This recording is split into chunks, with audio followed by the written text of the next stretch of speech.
Hello there, and welcome to Deep Earth Stories. Get comfortable, turn the lights down if you can. Because what we are about to explore together has been waiting a very, very long time for someone to listen. But before that, tell me in comments where are you listening from and what time is there right now, and please subscribe to my channel.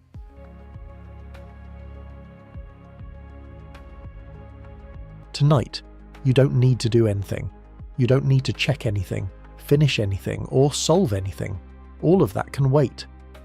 Tonight, your only job is to breathe slowly and let your body sink a little deeper into wherever you're resting right now.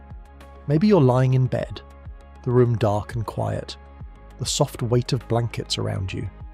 Maybe there is a small light somewhere nearby, or the faint glow of a screen you're about to set aside. Maybe the city outside is still making its gentle nighttime sounds, distant and muffled, like the world is already half asleep. Wherever you are safe here. I want to take you somewhere tonight. Not far, not fast, just slowly, gently, the way a long river moves through a quiet valley. We're going to travel through time together. Deep time, the kind of time that stretches so far back and so far forward that our own lives, our own years, feel like the tiniest flicker of a candle in a very long night. We are going to talk about something that has happened many times before, something that will happen again, something so large and so slow that no single human has ever lived long enough to see the whole thing. But together, tonight, we can feel its edges. We can sit with the idea of it, the way you might sit at the edge of a wide, cold ocean and just look out. Tonight, we're going to talk about why the Earth freezes. Not just a cold winter, not just a blizzard. I mean the whole world, growing quiet and white and slow, ice spreading across continents, oceans dropping lower, animals and forests and rivers being slowly, gently buried under cold and silence. And then, just as slowly, the warmth returning, the ice melting, the world waking up again. This has happened before, many times. And the reason why is one of the most beautiful and strange stories in all of science. So take a breath. Let your shoulders drop. Let your hands relax. You don't have to remember any of this. You don't have to take notes. You don't even have to stay awake for all of it. If your eyes grow heavy somewhere in the middle, that is perfectly fine. That is actually the whole point. Just let the story wash over you like slow waves on a quiet shore. We're going to begin at the very beginning, which is not a place in time so much as a feeling. The feeling of standing outside on a cold, clear night, looking up at the stars and wondering if the sky has always looked this way, and what it might have looked like long, long ago, before us, before almost everything we know. Let's begin. Chapter 1. A Planet That Breathes. Imagine you're standing on a hill. It is night and the air is very still. The grass beneath your feet is cold, slightly damp.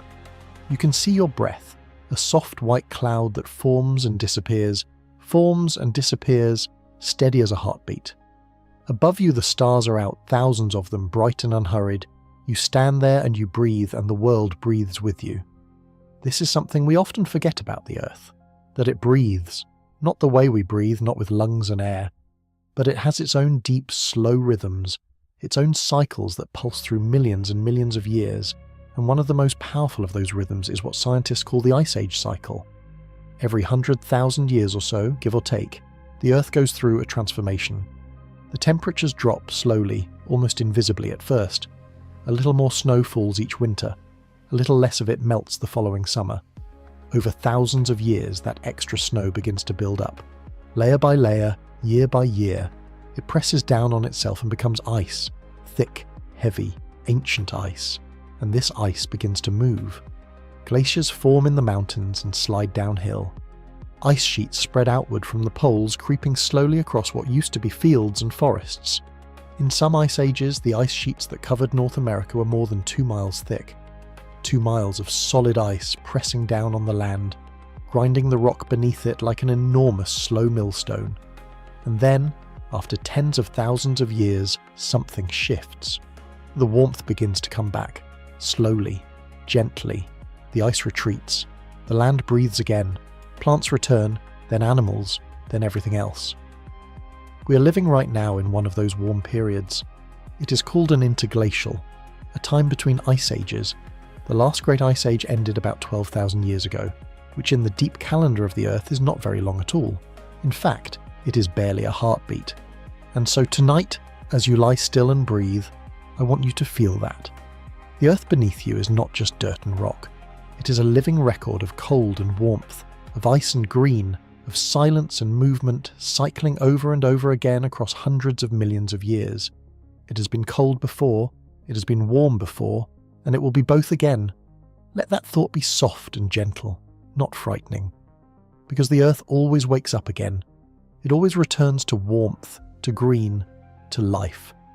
For a moment, just breathe. Notice the weight of your body resting. Notice how still and warm you are right now.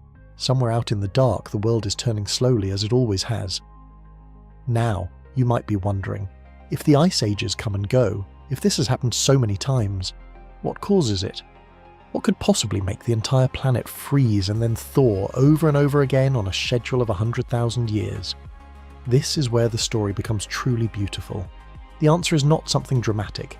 It is not a volcano or a meteor or a sudden disaster. The answer is much quieter than that, much more elegant. The answer is in the shape of the Earth's path around the Sun. Chapter 2. The Long Wobble. Here is something wonderful to think about. The Earth does not travel around the Sun in a perfect circle. If you could look down from very far above our solar system, watching the Earth move through space the way you might watch a marble roll slowly across a table, you would notice something strange. The path is not quite round. It stretches. It narrows. It changes over thousands of years, bending like a very slow breath in and out. This is called orbital eccentricity. It just means that the shape of the Earth's path around the Sun is always changing, very slowly, between something more circular and something more oval. When the path is more oval, the Earth swings closer to the Sun at one part of the year and farther away at another part. This creates differences in the amount of sunlight different parts of the Earth receive across the seasons, and these differences, tiny as they seem, can change everything. But orbital eccentricity is only one part of the story. There are two more. The second is called axial tilt. You probably know that the Earth is tilted. It leans, like a spinning top that is not quite straight. And this tilt is what gives us our seasons. When the northern hemisphere tilts toward the Sun, we have summer. When it tilts away, we have winter. But what most people do not know is that this tilt is not fixed. It changes. Very slowly, over thousands of years, the Earth's axis tilts more and then less, nodding gently in a cycle that takes about 41,000 years to complete. When the tilt is larger, the seasons become more extreme. Summers get hotter, winters get colder. When the tilt is smaller, the seasons become gentler and more mild. And the third part of the story is the most poetic of all. It is called axial precession. Imagine a spinning top. When a spinning top slows down just a little, it begins to wobble. The tip stays on the table, but the top of the top traces a slow circle in the air. The Earth does the same thing. Its axis, the invisible line it spins around, slowly wobbles in a great circle that takes about 26,000 years to complete one full wobble. This means that the direction the Earth's axis points in space is always changing, very, very slowly. Right now, the North Pole points toward a star we call Polaris, the North Star. But 12,000 years ago, it pointed toward a different star, and 12,000 years from now, it will point toward yet another, now. Put these three things together: the stretching oval path, the nodding tilt, the slow wobble of the axis. Together they create a vast, intricate dance of sunlight across the surface of the Earth. Some thousands of years, certain parts of the world receive just a little bit less sunlight in summer. Not much less, just enough that the snow doesn't fully melt, just enough that the ice begins to grow, and then, over thousands more years, the ice spreads, and the world grows quiet and white. This is the theory that a Serbian mathematician named Milankovitch spent most of his life developing. He was not a famous man in the way that some scientists become famous. He was a quiet man, patient, with a love for large numbers and long cycles. He worked during a time when calculators did not exist, so he did all his mathematics by hand. During the First World War, Milankovitch was captured by the Austro-Hungarian army. He was a prisoner. But he was treated gently, allowed to keep his books and his papers, and while the war raged outside, he sat quietly in his room and did his calculations. He spent decades of his life working out the mathematics of the Earth's orbital cycles. He calculated by hand how much sunlight each part of the Earth would receive at every point in history, going back hundreds of thousands of years. He wanted to know if the wobbles and tilts of the Earth could explain the ice ages. And when his calculations were finally checked against the real geological record, against cores drilled from the ocean floor, against ancient ice and ancient rock, they matched. Beautifully, almost perfectly. The ice ages, the great freezings of the world, follow the rhythm of the Earth's own dance around the sun. Quiet, slow, inevitable, and endlessly repeating. For a moment, just breathe. Think about that man, sitting quietly in a room during a war, surrounded by numbers and paper, and the patient hum of mathematics, slowly uncovering a truth about the world that stretched back millions of years. There is something deeply calming about that image, isn't there? A single quiet person, doing careful work in the middle of noise and chaos, finding order in the slow turning of the universe. Let that image sit with you for a moment. Chapter 3. What the ice remembers. Let me tell you about something called an ice core. Imagine you are somewhere very cold. Antarctica, maybe. The coldest, most remote place on Earth. There is no city here, no road, no sound except the wind. The landscape is white in every direction, stretching out flat and endless under a pale blue sky. Beneath your feet, the ice goes down, and down, and down. Hundreds of meters, thousands of meters, all of it snow that fell year by year, century by century for hundreds of thousands of years. Snow that compressed into ice, ice that kept falling, kept piling year after year after year, and inside that ice, frozen, perfectly preserved, is the air from every one of those years. Scientists drill down into this ice and pull out long, tube-shaped samples called ice cores. Each layer of the core is a record of what the world was like at a certain moment in the past. And in the tiny bubbles of ancient air trapped inside the ice, they can measure things like temperature, carbon dioxide levels, dust, and pollen from plants that no longer exist. These ice cores are like a diary the Earth kept without knowing it, for hundreds of thousands of years. And when scientists read those diaries, they find the ice ages right there in the record.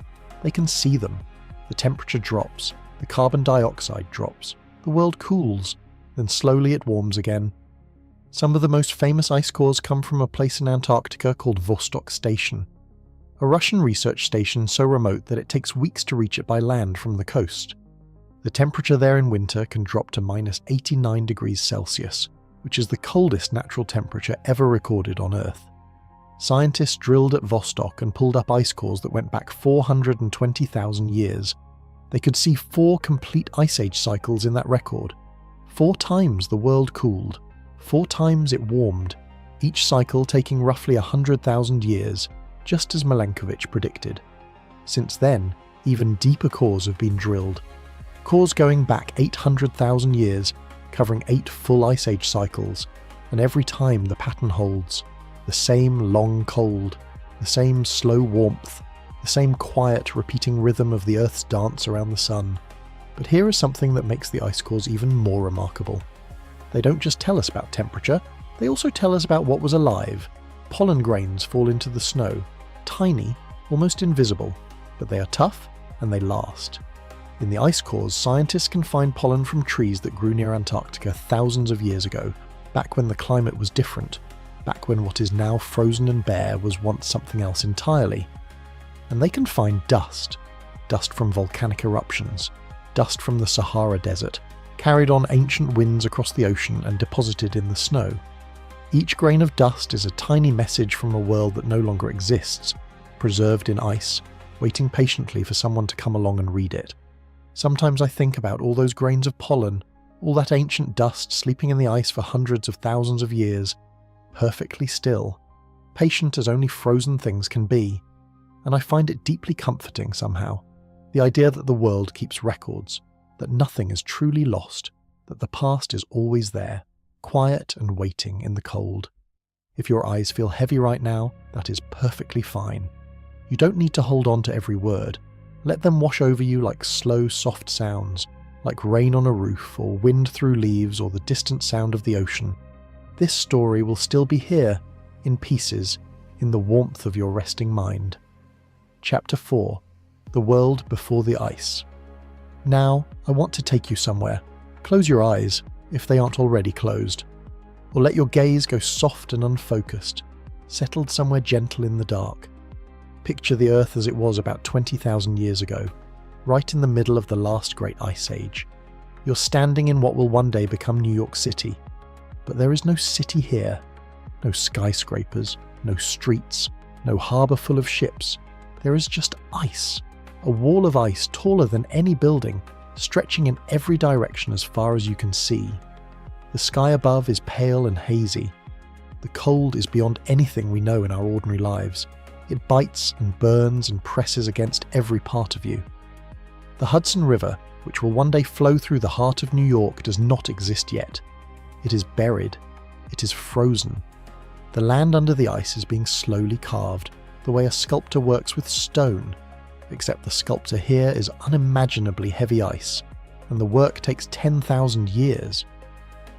Most of what is now the northeastern United States is under this ice. The Great Lakes, which will one day become the largest freshwater lakes on Earth, do not exist yet. They are being dug right now, hollowed out by the grinding, crushing weight of glaciers. The ice is doing the work that will, in time, give the world those great shining lakes, and the coastlines of the world are different. Because so much water has been locked up in ice, the sea levels are much lower than they are today, on average, about 120 metres lower, which means there is land where there is now ocean. The shallow continental shelves, those gently sloping underwater plains that edge the continents, are exposed. They are dry land. Britain is connected to Europe. You could walk from England to France. The English Channel does not exist. It will not exist until the ice melts and the sea returns. In Southeast Asia, the islands of Indonesia, the Philippines and others that are now separated by water are connected to the Asian mainland. The shallow seas between them are dry plains, full of animals and plants crossed by rivers that no longer exist. And in the north, stretching between what is now Siberia and what is now Alaska, there is a land bridge, a wide plain sometimes called Beringia. It was here, across this cold, open plain, that the first people walked from Asia into the Americas, following animals, following rivers, following something instinctive and deep, moving into a world no human had ever seen before. They did not know they were crossing between continents. The continents, as we draw them on maps, did not exist for them the way they exist for us. There was only land, and cold, and animals, and the slow pressing forward of life. Think about that for a moment. Everything that would become the Americas, all of it, was entered through a door that no longer exists. That door is now under the sea.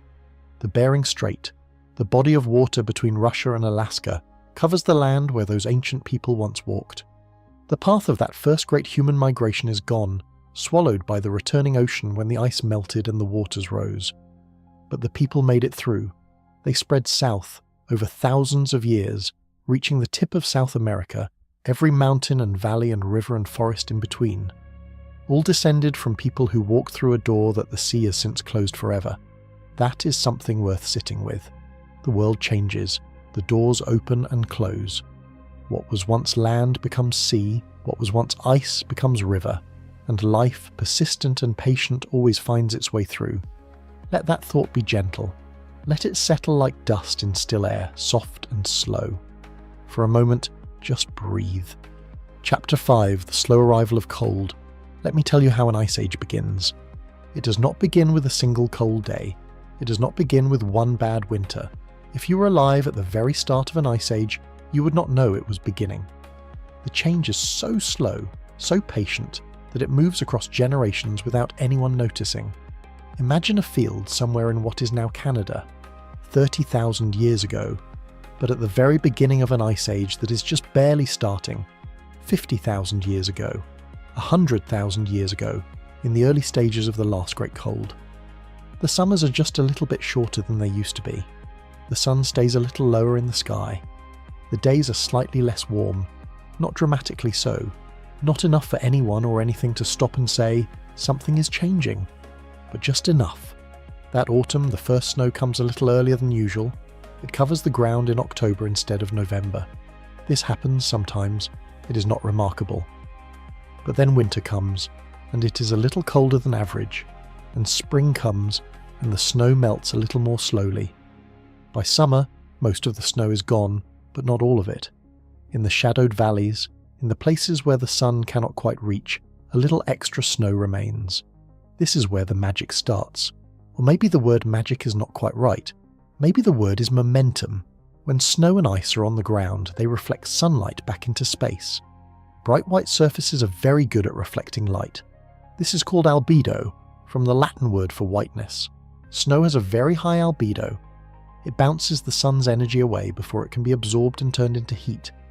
Dark surfaces like soil and ocean water have low albedo. They absorb sunlight and warm up. So when a little extra snow stays on the ground through summer, that patch of white is reflecting sunlight that would otherwise have warmed the ground. The ground under the snow stays cold, the air above it stays a little cooler, and the next winter the snow comes a little earlier again, covers a little more ground. And again, some of it survives the summer. Year by year, almost invisibly, the white patches grow, they connect, they spread. Decades pass, then centuries, and the ice is building. Slowly, patiently, the world is tilting toward cold. Eventually, after thousands of years, the ice sheets form. They begin in the highlands, where it is already colder. Then they spread down and out, moving at the pace of a slow river, covering everything in their path.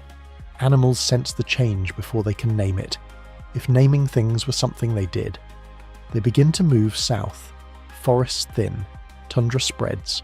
The line of trees, what ecologists call the tree line, the boundary beyond which it is too cold for trees to grow, creeps southward, century by century.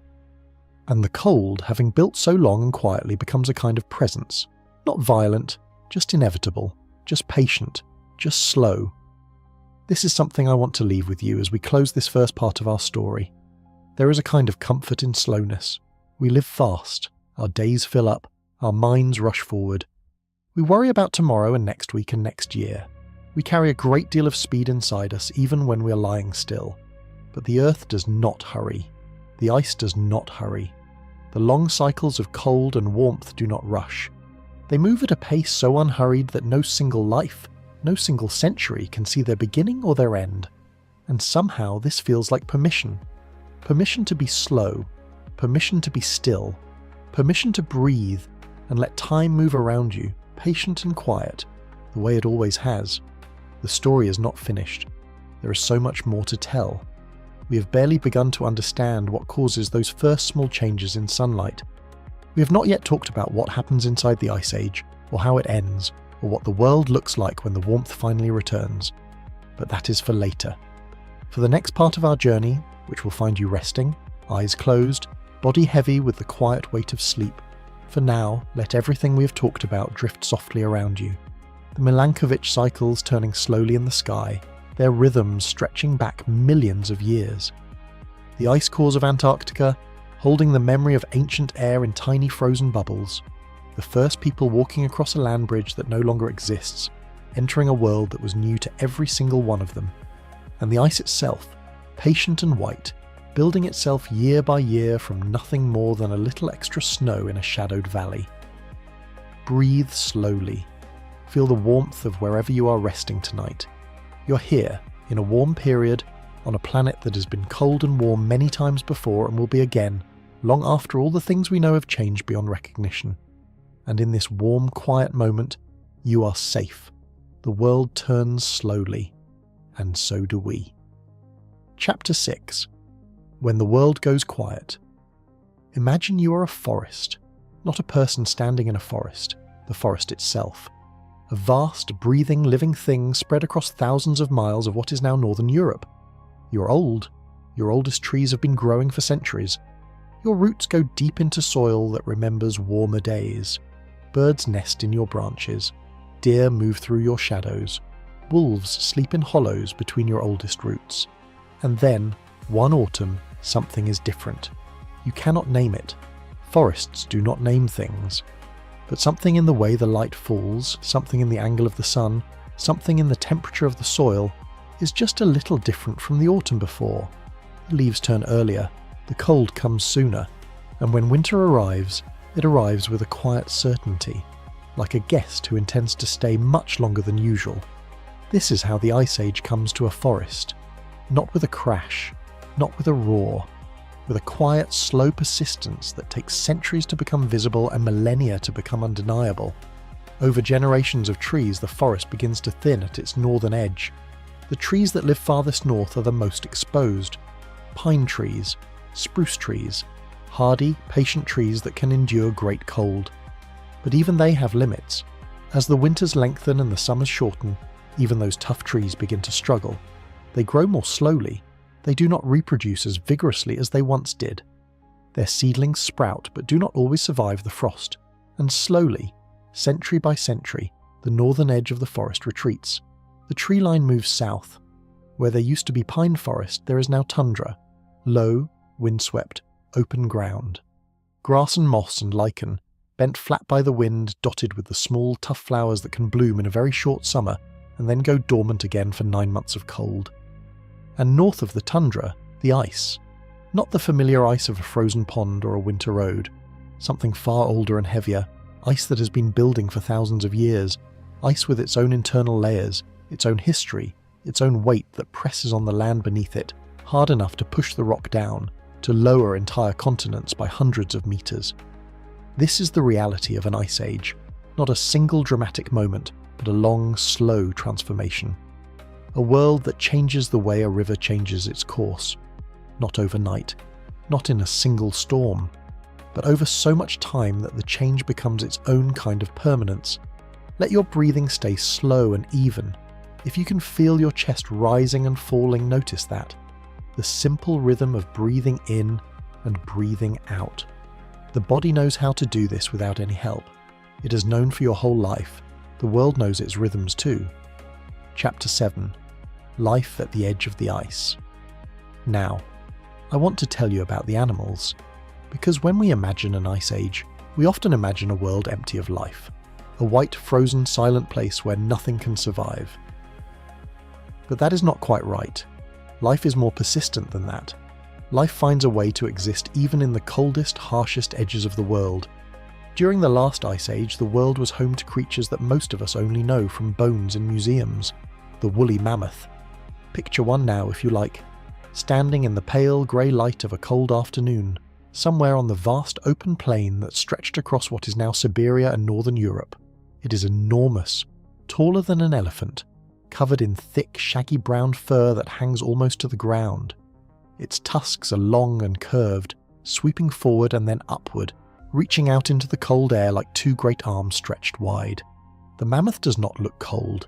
It is designed for this. Under that thick outer coat of long fur, there is a dense inner layer of shorter, finer fur that traps warm air close to the skin. Under the skin, a thick layer of fat. The mammoth's small, rounded ears reduce the surface area exposed to the cold, unlike the large, flat ears of a warm climate elephant. It moves slowly across the tundra, using its curved tusks to sweep snow aside and reach the dry grass and shrubs beneath. Its breath makes clouds in the cold air. Its enormous feet press into the frozen ground with a soft, heavy sound. Around the mammoth, other animals move through the same landscape. The woolly rhinoceros, another vast, fur-covered giant, with a long horn on its nose and small dark eyes set deep in its shaggy head. The cave lion, bigger than any lion alive today, moving quietly through the grass with a patience that feels ancient. The cave bear, enormous and solitary, sleeping through the longest winters in underground dens, its body slowing to a near stillness, burning through its stored fat while the snow piles deep above it. The giant deer, sometimes called the Irish elk, though it lived across Europe and Asia, its antlers were the largest of any deer that has ever lived. They stretched up to 3.5 meters from tip to tip, 3.5 meters, wider than a small room. Those antlers were made of bone, and they grew fresh every year, which required enormous amounts of calcium and phosphorus from the animal's diet. To grow those antlers, the giant deer needed the right food, the right minerals, the right environment. And then the environment changed. We will come back to what happened to all of these animals. Their story is tangled up with the end of the Ice Age, and with us, with our ancestors, who arrived at the edges of the ice carrying spears and fire and a kind of intelligence that the world had not quite seen before. But for now, simply picture them, moving through a cold, quiet world, going about their lives with the same slow, deep purpose that all living things share, eating, resting, raising young, moving with the seasons. Life does not ask permission from the ice. It simply adjusts. It moves a little south. It grows thicker fur. It learns to dig for roots in frozen ground. It sleeps longer, breathes slower, waits with extraordinary patience for the warmth to return. There is a lesson in that, I think. Not a dramatic lesson. Not a lesson that needs to be written in capital letters or repeated loudly. Just a quiet one. The kind you feel rather than think. Life knows how to wait, and so do we. For a moment, just breathe. Notice the temperature of the room around you, the softness of wherever you are resting. You're warm right now, and that warmth is something the whole, long history of life has been moving toward, in its slow and patient way. Chapter 8. The mathematics of the sky. I want to come back to Milankovitch now, to that quiet man and his long calculations, because there is something about the way he worked that I find genuinely beautiful, and I want to share it with you in a slow and gentle way. Milutin Milankovitch was born in 1879 in a small village in Serbia. He studied engineering and mathematics, became a professor, and spent his career doing the careful, patient work of calculation. He was not a man of dramatic gestures. He was a man of steady, persistent attention. He became interested in the climate of the distant past, in the question of why the Earth had gone through ice ages. Other scientists before him had noticed the 3 orbital cycles we talked about earlier, the eccentricity, the axial tilt, and the precession, but no one had done the full mathematical work of combining all 3 and calculating their combined effect on sunlight across the whole surface of the Earth, across all of geological time. Milankovitch decided to do it. He called it his life's work, and he meant that literally. He spent decades on it. During the summers, he would work in his garden. He liked to sit outside in the shade with his papers and his calculations. He did not have electronic calculators or computers. He had pencil, paper, and his own mind. He calculated how much solar radiation would fall on different latitudes of the Earth at different times in history, accounting for all 3 orbital cycles, going back hundreds of thousands of years. When he was done, he had a map. Not a map of continents and oceans, but a map of sunlight across time, a record of which parts of the Earth received more or less warmth at every point across hundreds of thousands of years of history. And he proposed that the ice ages were triggered by a specific thing, not just general cold, not just lower temperatures everywhere, but specifically by summers in the Northern Hemisphere receiving less sunlight. Why the Northern Hemisphere specifically? Because that is where most of the Earth's land is. The Southern Hemisphere is mostly ocean. Land and ocean respond differently to temperature changes. Land heats and cools more quickly. Ocean is slower. And it is on land where the ice sheets build up and grow. And why summers specifically? Because as we touched on earlier, it is the mildness of the summer that determines whether winter snow survives. A cold winter is not enough on its own to start an ice age. You need the winter snow to not fully melt in summer. You need summers that are just cool enough, just short enough, that the ice lingers. So Milankovitch's key insight was this. Ice ages begin when the Northern Hemisphere summers are mildly cool, when the orbital cycles align to reduce the amount of summer sunlight hitting the northern latitudes just enough. Not dramatically, not catastrophically, just a little less. Just enough for last year's snow to still be there when this year's snow begins to fall. This is an almost unbelievably subtle trigger for something as enormous as a global ice age. It is like turning a very large ship with a very small rudder. One tiny push, held steadily for a very long time, eventually moves something immense. Milankovitch published his theory in the 1920s. At first, it was not widely accepted. The geological evidence was not precise enough yet to confirm it.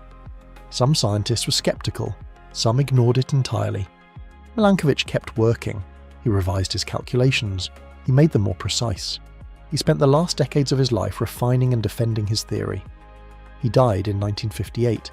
He never fully saw his theory accepted. But in the 1970s, scientists began drilling into the ocean floor and pulling up cores of ancient sediment. Like the ice cores of Antarctica, these sediment cores held a record of the past, preserved in layers of tiny shells and particles that had drifted down through the water over hundreds of thousands of years, and when they analysed those cores, measuring the chemical signatures of ancient temperature changes, the pattern they found matched Milankovitch's calculations with extraordinary precision. His theory was confirmed 20 years after his death. I find something deeply moving about that. A man who spent his life doing careful, patient work, who did not live to see that work fully validated, but who was right, whose long, quiet attention to numbers and cycles and the mathematics of the sky turned out to describe something real and fundamental about how the world works. Not every story has its ending in the right place, not every piece of work gets its recognition in the right lifetime. But the truth of a thing does not depend on whether anyone acknowledges it yet. The Earth was following its orbital cycles whether anyone understood them or not. The Ice Ages came and went according to the mathematics of the sky long before Milankovitch was born, long before humans existed, long before there was anyone to calculate or wonder or name what was happening. And there is something calming in that too. The universe does not need our understanding in order to function. It does not need us to be watching or measuring or writing things down. It simply moves, patiently and precisely, according to its own deep rules. And we, small and brief and curious as we are, occasionally catch a glimpse of those rules and feel for a moment the quiet wonder of recognition. We see something true, and it steadies us. Let that steadiness settle in your body now.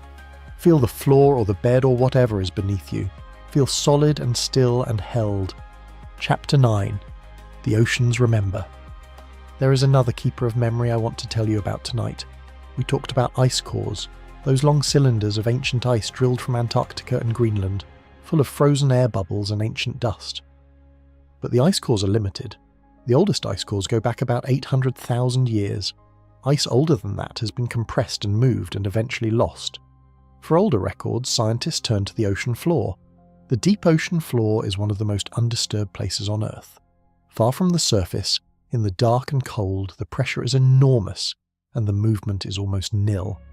Particles that fall from the surface, the shells of tiny organisms, grains of dust, flakes of organic matter, drift down slowly through miles of water and settle on the seafloor. Layer by layer, year by year, century by century, they build up. And because the deep ocean is so still, those layers stay in order. The oldest layers are at the bottom, the newest are at the top. Scientists drill into the seafloor and pull up cores of this ancient sediment, sometimes 10 or 20 meters long, and each centimeter of sediment represents thousands of years of history. Inside the sediment are tiny shells of microscopic creatures called foraminifera, or forams. These are single-celled organisms, smaller than a grain of sand, that float near the surface of the ocean, build tiny shells around themselves, and then sink to the ocean floor when they die. Here is the remarkable thing about these tiny shells. The chemistry of the shell changes depending on the temperature of the water the creature lived in. Specifically, the ratio of two different forms of oxygen, what chemists call oxygen 18 and oxygen 16, is different in cold water versus warm water. So when scientists measure the oxygen isotope ratios in these ancient shells, they can tell, with quite good precision, what the ocean temperature was at the time that creature was alive. They can read the temperature of the ancient ocean from a shell so small you could barely see it without a magnifying glass. And when they read those temperatures across hundreds of thousands of years of sediment cores, they find the Ice Age cycles. The same cycles that appear in the ice cores. The same cycles that Milankovitch predicted. The same 100,000-year rhythm, cycling over and over, reaching back millions of years. The ocean has been keeping these records for a very long time. There is something I love about this. The idea that the smallest, most delicate things, microscopic shells, invisible to the naked eye, settling quietly to the bottom of the dark ocean, are in fact the most faithful historians we have. They recorded, faithfully and without interpretation, the temperature of the world at every moment of their brief lives. And then they sank and lay still and waited for tens of thousands of years for someone to come along and read what they had written. If your thoughts are drifting now, that is perfectly fine. Let them drift, the way those tiny shells drifted slowly through dark water, settling softly on the floor of an ancient sea. You don't have to hold anything tightly tonight. Let the facts and images float around you, soft and weightless. Some of them will stay with you, others will drift away. And either is exactly right. Chapter 10. How the Seasons Speak. We have been talking about cycles so large they take 100,000 years to complete. Cycles in the shape of the Earth's path around the Sun. Cycles in the tilt and wobble of the Earth's axis. These are enormous rhythms, far beyond the reach of any single human life. But I want to bring the story closer to home for a moment. Because the Milankovitch cycles are not the only rhythm the Earth runs on. They are simply the longest ones we have been discussing tonight. The Earth is full of cycles at every scale. Some take millions of years, some take thousands, some take just 1 year. The year is a cycle, the seasons are a cycle, the way temperature and rainfall and day length rise and fall through spring, summer, autumn, winter. That is a rhythm the Earth has been running since long before there were animals to experience it. And the seasons are not just a backdrop to life, they are a driving force. They shape what lives and what dies, what blooms and what goes dormant. When animals reproduce, when they migrate, when they eat, and when they sleep. Think about a tree in autumn.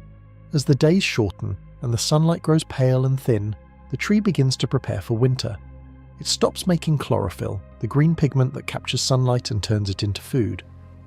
As the green fades, other colours appear. The yellows and oranges that were always there, masked by the green. In some trees, new red pigments form, a kind of sunscreen that the tree makes to protect its cells while it carefully recovers the valuable nutrients in the leaves before letting them fall. This is not a passive dying. It is an active, intelligent preparation. The tree is doing complex chemical work. It is drawing nutrients back out of the leaves, storing them in the branches and trunk for the long winter, and only then releasing the leaves. The falling of a leaf is the last act of a carefully managed withdrawal, and all of this is triggered by light, by the shortening days, by the same sun that drives the Milankovitch cycles, operating now at the scale of a single year, speaking to the cells of a single tree. The same light, the same sun, but operating across two completely different scales of time. This is one of the things I find most remarkable about the natural world. The same forces operate at every scale, from the orbit of the Earth around the Sun across hundreds of thousands of years, all the way down to the chemistry happening inside a single leaf on a single October afternoon. It is all connected. All part of the same long conversation between the Earth and the Sun, and we are part of it too. Our bodies respond to light and season. Our hormones shift with the length of the day. Our energy levels change. Our sleep patterns deepen in winter, lighten in summer. We are not separate from these cycles, we are inside them. We are made of them. Sometimes when the nights grow long and the cold settles in, and we feel the pull to stay inside, to rest more, to sleep longer, we call that laziness or depression, or a problem to be fixed. But maybe it is also in part the ancient rhythm speaking, the same signal the tree receives, the same message that has been sent by shortening days for millions of years. Rest, go still, conserve, the warmth will return, it always has. Let that thought settle gently around you now. The warmth will return. It always has. For a moment, just breathe. Notice how still you are. Notice the quietness of your breath, steady and slow. The room around you is dark or dim. The sounds of the world are distant. You are resting, as living things have always rested through the long and gentle dark. Chapter 11. The first clues in the rock. Before Milankovitch. Before ice cores and ocean sediment and the careful analysis of oxygen isotopes, before any of the modern tools of science. There were the rocks. The rocks were the first to speak about the ice ages, and the scientists who learned to listen to them had to do it without any framework, without any theory, without any idea what they were looking at. In the early 19th century, a Swiss naturalist named Louis Agassiz began noticing something strange in the landscape of the Alps. Agassiz was a biologist, a man who studied fish fossils and the natural world with enormous energy and enthusiasm. He was not originally interested in glaciers or ice ages, but he kept encountering something he could not explain. In the valleys of Switzerland, far from any existing glacier, there were enormous boulders. Some of these boulders were the size of houses. They were sitting alone in the middle of flat valleys or perched on hillsides with no obvious reason to be there. They were made of rock that was completely different from the rock around them, which meant they had come from somewhere else, sometimes from mountains dozens or hundreds of kilometers away. How had they gotten there? In the early 19th century, most scientists assumed they had been carried by Noah's flood, the biblical flood. That seemed like the simplest explanation for rocks that had clearly travelled a long distance and been deposited in apparently random locations. But Agassiz looked more carefully. He noticed that the surfaces of rocks in these valleys were scratched and polished in ways that matched the scratches and polishing he could see on rocks that were currently being abraded by glaciers. He noticed that the landscape of these wide, flat-bottom valleys had the exact same shape as valleys that were currently occupied by glaciers. He began to form a different idea. Not a flood, ice. He proposed that Switzerland, and in fact most of northern Europe, had once been covered by a vast sheet of ice. Not a flood, but a glacier. A glacier so large it had moved those house-sized boulders hundreds of kilometres before depositing them gently as the ice melted. Agassiz called this idea the ice site, the ice time, the ice age. When he first proposed this idea, in the 1830s and 1840s, many scientists laughed. It seemed too extreme, too dramatic. The idea that the entire landscape of Europe had once been buried under ice was almost unthinkable at the time. But Agassiz was persistent. He took scientists to the Alps and showed them the evidence. He pointed to the polished rock surfaces, the scratched bedrock, the deposited boulders, the distinctive U-shaped valleys carved by glacial movement rather than the V-shaped valleys cut by rivers. And gradually, slowly, the scientific world came around. The evidence was too clear to ignore. Agassiz went on to travel widely, finding the same evidence everywhere he went, in Scotland, in Ireland, in North America. The same polished rocks, the same deposited boulders, the same U-shaped valleys. Everywhere the signs were the same, everywhere the ice had been. He spent much of his later career at Harvard University in America, and he spent those years mapping the glacial evidence he found in New England, in the Great Lakes region, across North America. He did not live to see the full theory of what caused the ice ages. He did not know about orbital cycles or Milankovitch. He simply recognized what the landscape was saying once he learned to listen. The rocks remembered the ice, and he was patient enough and careful enough to hear them. There is something in that too. The idea of learning to listen to things that have been silent and waiting for a long time. The rocks were always there, scratched and polished, carrying boulders from distant mountains, shaped by the slow passage of ancient ice. They had been speaking for thousands of years. It just took the right kind of attention to understand them. We are sometimes like that too. We carry things. Old marks, old shapes, old patterns that were formed by forces we don't fully remember or understand. And sometimes, with the right kind of quiet attention, we can begin to read what those old shapes are telling us. But that is a thought for another night, perhaps. For now, let the image of those enormous boulders sit with you, sitting alone in green Swiss valleys, silent and enormous, carried by ice that melted thousands of years ago. Patient as only very large and very old things can be patient, still, quiet, exactly where the ice left them. As the night deepens around you and your body grows heavier and more still, let yourself be like that for a moment. Exactly where you are, resting where the day has left you, not needing to move, not needing to explain yourself, just here in the quiet, breathing slowly. The world is large and old and full of patient things, and tonight, so are you. Chapter 12. The Deep Freeze. Imagine you are standing at the edge of a glacier, not a small one, not the kind you might see in a photograph from a mountain hike, a ribbon of grey-white ice tucked between rocky peaks.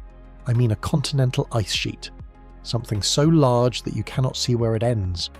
It stretches in front of you from horizon to horizon, a wall of ancient ice taller than any building you have ever stood beside, its surface high above you, disappearing into a pale and hazy sky. The air near the ice is different. You feel it immediately. It is not just cold, it is heavy with cold. A cold that has weight and presence, that presses against your face and hands and settles into your lungs with every breath. Your body tightens against it automatically. Your shoulders rise, your hands want to close into fists inside your pockets. The surface of the ice is not smooth the way you might imagine. Up close, it is rough and fractured. There are deep cracks, called crevasses, that drop down into blue-green darkness. The colour of deep glacier ice is extraordinary. Not the white of fresh snow, but a dense, luminous blue, the blue of something very old and very compressed, the blue of 10,000 years of winter pressed into a single colour. And at the base of the glacier, where the ice meets the land, there is sound. A low, deep groaning. Not loud, not frightening, but constant. The sound of unimaginable weight pressing down and slowly, slowly moving forward. The ice is alive in its own way. It flows. Solid as it appears, glacier ice is actually moving, creeping downward and outward under its own enormous weight, a few centimetres a day, or a few metres a year, or in some cases much more. And as it moves, it works. The bottom of a glacier is not clean. It is embedded with rock and debris, picked up from the ground beneath and frozen into the ice. These rocks dragged along the bottom are like the teeth of an enormous slow file.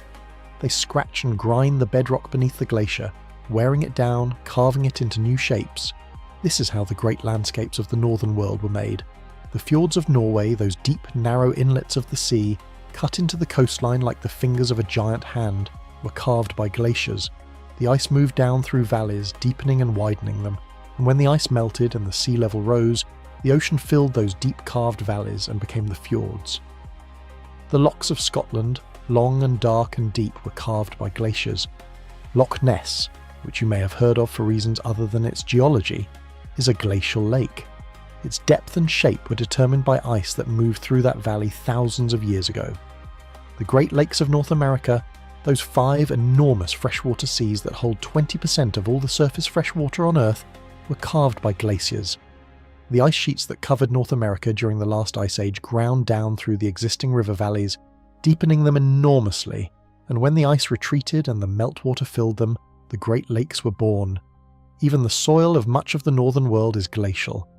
The ice sheets carried enormous quantities of rock and sediment as they advanced, grinding it finer and finer, and when they retreated they left that material behind.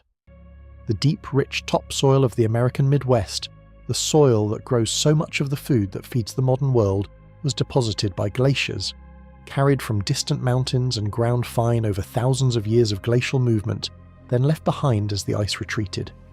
The Ice Age made the world we live in, not just the climate, not just the temperature, the actual physical landscape, the shape of the land, the depth of the lakes, the richness of the soil, the way the coastlines curve. All of it was shaped by ice. We live, in a very real sense, in a house that the ice built. Let that thought move slowly through your mind. The ground beneath your feet, wherever you are in the northern world, was touched by ice, shaped by ice, gifted its particular character by the slow, grinding, patient work of glaciers that are now gone, melted back into the ocean thousands of years ago. We rarely think about this. We walk on soil and assume it was always here, always like this. But the land has a history as deep and strange as any human story. It remembers what we do not. For a moment, just breathe. Let your body rest in the warmth of tonight, and let your thoughts drift slowly, unhurried, the way ice drifts, invisibly slow, in its long journey toward the sea. Chapter 13. The cold that shaped us. Now, I want to talk about something that brings the Ice Age very close, closer than glaciers and ocean sediment cores, closer even than the landscape under our feet. I want to talk about us, human beings. Our species, Homo sapiens, appeared on Earth somewhere around 300,000 years ago, in Africa. We evolved in warmth, in the green and golden landscapes of East Africa, under a generous sun. We are, in our deepest biology, creatures of warmth, and yet we spread across the entire planet during the Ice Age, not despite the Ice Age, during it, alongside it, shaped by it. The earliest modern humans to leave Africa moved into the Middle East, then into Asia, then into Europe. And Europe, during the height of the last Ice Age, was a very harsh place. The winters were long and brutal, the landscapes were open and windswept, food was not always plentiful. The great herds of mammoth and reindeer and wild horse that roamed the cold steppes were abundant but dangerous to hunt, and yet our ancestors lived there. Not just survived, but lived. They made shelters, they made clothing from animal skins, stitched together with bone needles so thin and precise that modern archaeologists are still astonished by them. They stored food for the winter. They gathered around fires and told stories. We know about the stories because they left pictures. In the deep caves of France and Spain, painted on the walls by firelight, are images of the animals of the Ice Age world. Mammoths, woolly rhinoceroses, cave lions, wild horses, bison, deer. Painted in ochre and charcoal and manganese, in colours that have lasted 30,000 years in the dark. The most famous of these caves is Lascaux, in the Dordogne region of France. It was discovered in 1940 by a group of teenagers who had been exploring the woods and found an opening in the ground. They squeezed down into the darkness and found a cathedral. That is the word that came to mind for many people who entered those caves. A cathedral. Not because of anything religious, though there may have been spiritual meaning in those paintings, but because of the feeling of the space, the darkness, broken only by flickering light. The vast ceiling curved above, and everywhere the animals. Hundreds of them painted with extraordinary skill, showing movement and life and presence. The horses gallop, the bison charge, the deer look over their shoulders with dark eyes that somehow still convey awareness, even across 30,000 years. Who painted these? People. People with hands like ours. People with eyes that saw beauty and felt the need to record it. People who held torches in the dark and made art. We do not know exactly why. We probably never will. But we know they did it, carefully and deliberately, deep inside the earth, in places that required long and difficult journeys through narrow passages to reach. These were not casual marks. They were made with effort and intention. Some of the paintings show handprints. A hand pressed against the stone and pigment blown around it through a hollow bone, leaving a negative print. A hand-shaped absence. A signature left in the dark 30,000 years ago by someone who wanted perhaps to say, "I was here. I was here." That thought, simple as it is, reaches across all of deep time and all of ice, and all of the distance between that world and this one. They were here. They were cold and resourceful and creative and alive. They looked at the animals around them and found them beautiful. They went into the dark and made light and made art, and we are their descendants. We carry something of them in our genes, in our love of fire and story, in the way we feel drawn to beauty even when we cannot explain why. The Ice Age shaped us. It pressed hard against our ancestors and they bent but did not break. They adapted and innovated and endured, and eventually the world warmed, and they spread across every continent, carrying with them the intelligence and adaptability that the long cold had helped to sharpen. We are in part children of the ice. For a moment, just breathe. Think of those handprints in the dark cave, those small, silent signatures, left there so long ago, still there, in the stone, in the dark, waiting. And think of your own hands resting now wherever they are, warm and still, connected by an unbroken line of lives to those people who stood in firelit caves and said, quietly and permanently, "I was here, you are here, that is enough." Chapter 14. The Breath of the Earth. Let me tell you about something called the carbon cycle. I will explain it gently, because it matters a great deal to the story of the Ice Ages, and also to the story of the world we live in now. Carbon is one of the basic building blocks of life. Every living thing, every plant and animal and microbe on Earth is built largely from carbon. When living things die, the carbon in their bodies does not disappear. It moves. It cycles through the world in a long, slow dance. Plants pull carbon out of the air. Carbon dioxide, a gas in the atmosphere, is absorbed by leaves and used to build the plant's body. Wood is mostly carbon. Roots are carbon. Leaves are carbon. All of it pulled from the invisible air and made into something solid and alive. When the plant dies, or when an animal eats the plant and then dies, the carbon is released again. It can go back into the air as carbon dioxide, or it can be absorbed into the soil, or it can be washed into rivers and eventually into the ocean. In the ocean, tiny organisms use carbon to build their shells. When they die and sink to the seafloor, they take the carbon with them. Over millions of years, it can become rock.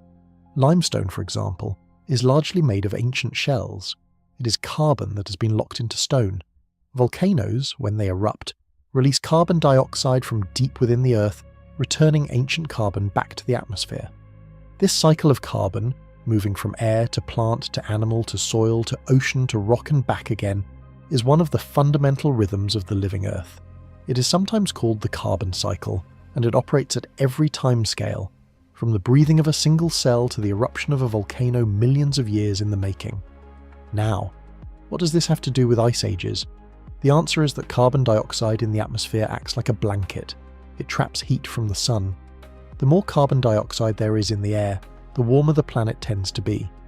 The less there is, the cooler. And during ice ages, something happens to the carbon cycle. When the climate cools, the ocean absorbs more carbon dioxide from the atmosphere. Cold water absorbs gas more readily than warm water, the same reason a cold bottle of soda fizzes less when you open it than a warm one. As the ocean draws down more carbon dioxide, less of it remains in the atmosphere. The blanket gets thinner, the planet cools more. This is what scientists call a positive feedback. Not positive in the sense of being good, but positive in the sense that it amplifies the original change. A small cooling leads to more carbon dioxide absorption by the ocean, which leads to less atmospheric carbon dioxide, which leads to more cooling, which leads to more absorption, and so on, in a slow, self-reinforcing spiral downward into cold. And the reverse is also true. As the planet begins to warm coming out of an ice age, the ocean releases carbon dioxide back into the atmosphere. The blanket thickens. More warmth is trapped. The warming accelerates. This is why the ice ages, once they begin, do not stop immediately, and why, once they end, the warming can happen relatively quickly, at least by geological standards. The Milankovitch cycles provide the initial push, the small change in sunlight, the cooler summers, the surviving snow. But the carbon cycle amplifies that push enormously. It is like a whisper that becomes an echo, that becomes a roar, except in slow motion, across thousands of years. Understanding this amplification is one of the most important things scientists have figured out about the Ice Age cycles. It explains why the changes are as large as they are. A small wobble in the Earth's orbit by itself would not be enough to cause a full ice age, but the feedbacks, the carbon cycle, the growing ice sheets reflecting more sunlight, the changes in ocean circulation all working together turn a small orbital nudge into a global transformation. The Earth is not passive. It is not just sitting there being affected by the sun. It responds, it amplifies. It has its own internal dynamics that interact with external forces to create the complex, layered climate of the past. It is a system, and like all systems, it is full of loops and feedbacks and unexpected connections. We are only beginning to understand all of them, and there is a humility in that. A recognition that the world is far more intricate than any single mind can fully hold, that the more carefully we look, the more complexity we find, and the deeper the mystery goes. That is not a frightening thing. It is a wonderful thing. The world is inexhaustible. There is always more to know, always another layer beneath the layer we just reached. Let your mind rest with that for a moment. There is always more beneath. And that is okay. We do not need to reach the bottom tonight. Tonight we are just here, breathing slowly, drifting through the deep story of the world. If your body feels heavy and warm, that is exactly right. If your mind is beginning to soften at the edges, if the words are becoming more like sounds than meanings, that is perfectly fine. Let yourself go, gently, towards sleep. The story will continue when you come back. Chapter 15. The Ocean's Slow Turning. There is one more great actor in the story of the Ice Ages that we have not yet properly introduced: the ocean. We have talked about the ocean as a keeper of records, in its sediment cores and its tiny shells. We have talked about it as a participant in the carbon cycle, absorbing and releasing carbon dioxide as the climate changes. But the ocean is also a great mover of heat, and its movements are one of the most important things that shapes the climate of the entire planet. You may have heard of the Gulf Stream. It is a powerful current of warm water that flows from the tropics, near the Gulf of Mexico, northward along the coast of North America, and then across the Atlantic Ocean toward Europe. It carries enormous amounts of heat with it, and it is one of the main reasons that Europe, especially northwestern Europe, has a relatively mild climate for its latitude. Without the Gulf Stream, Britain and Ireland would be much colder than they are. Norway would be more like Siberia, but the Gulf Stream is just one part of a much larger system. A global system of ocean currents that scientists sometimes call the thermohaline circulation, from the Greek words for heat and salt. Or, more poetically, the ocean conveyor belt. Here is how it works in simple terms. Warm, salty water flows northward in the Atlantic, carried by the Gulf Stream. As it reaches the far north, Near Greenland and Iceland, it encounters cold polar air. The warm water cools rapidly, and as it cools, it becomes denser, because cold water is denser than warm water. It also becomes saltier as some water evaporates, and salt water is denser than fresh water. This dense, cold, salty water sinks. It sinks all the way to the bottom of the ocean, deep down into the dark, and then it flows slowly southward along the ocean floor, spreading out into the Atlantic and eventually into the Indian Ocean and the Pacific. At some points, this bottom water slowly rises again, warming as it does, and eventually rejoining the surface currents. This global circulation takes roughly 1,000 years to complete one full cycle. 1,000 years for a parcel of water to make its way from the surface of the North Atlantic, down into the deep ocean, south along the ocean floor, up to the surface again somewhere in the Pacific or Indian Ocean, and eventually back to the Atlantic. It is a slow and majestic movement, undetectable on any human timescale, but enormously powerful. The thermohaline circulation moves vast quantities of heat around the planet. It helps regulate the temperature of entire continents, and during ice ages, it can change. When ice sheets grow and begin to melt around their edges, they release enormous amounts of fresh water into the ocean. Fresh water is less dense than salt water. If enough fresh water floods the North Atlantic, it can interfere with the sinking of the dense salty water that drives the circulation. The conveyor belt can slow down or shift, and when the conveyor slows, the heat that it normally carries northward stays in the south. Northwestern Europe gets colder. The ice age deepens in some regions even as the triggers are changing. This is another feedback, another loop. The growing ice sheets release meltwater that slows the ocean circulation that normally warms northern regions, which makes those regions colder, which helps the ice sheets grow. The ocean, the ice, the atmosphere, and the carbon cycle are all talking to each other, constantly, slowly, in a conversation so long and complex that it has taken us centuries of science to even begin to overhear it. But overhear it we have, and what we have heard is remarkable. The Earth is not a simple machine with a single on and off switch. It is something far more like an organism, a living, breathing, self-regulating system with many interlocking parts, each affecting the others, each capable of being affected in return. It is, in its own enormous and ancient way, alive. Not alive the way we are alive, not conscious, not purposeful, not aware of itself, but dynamic, responsive, complex in ways that still surprise us. And in that complexity there is something that feels, at least to me, like something close to wonder. Picture the ocean, dark and deep and slow, its great currents moving unhurried through the cold, carrying heat from the tropics toward the poles, keeping the world's temperature in the delicate balance that makes life possible. Picture it tonight, moving beneath the surface of the world, invisible and enormous, doing its slow and ancient work. And picture yourself, warm and still, resting at the surface of a world that is, in every moment, in the middle of a conversation so vast and so old that our entire history is barely a footnote in its margin. For a moment, just breathe. Feel how still you are, how deep the night is, how far the ocean reaches, and how quietly it moves. Chapter 16. The quiet between the storms. There is a concept in climate science that I want to share with you, because I think it is one of the most calming ideas in all of this story. It is called an interglacial. An interglacial is a warm period between ice ages, a time when the ice has retreated, the temperatures have risen, the forests have returned, and the world is, for a while, gentle and green and warm. We are living in an interglacial right now. It is called the Holocene, which began roughly 11,700 years ago when the last ice age finally ended and the world settled into its current warm period. Everything that we think of as human history, all of it, every civilization, every city, every great work of art and architecture and literature and science, has happened within this interglacial. The pyramids of Egypt, the Great Wall of China, the cathedrals of Europe, the ancient cities of Mesopotamia, the first writing, the first mathematics, the first astronomy. All of it happened in the warm window of the Holocene. In geological terms, the Holocene is very young. 11,000 years in a planet 4.5 billion years old is nothing. It is the blink of a very slow eye, but in those 11,000 years, everything that we mean when we say human civilization happened. And the reason it could happen, The reason humans could settle down, build cities, grow crops, develop complex societies is in large part because the climate was stable. The Holocene has been a remarkably stable climate period. Not perfectly steady, there have been fluctuations, cooler periods and warmer periods within it.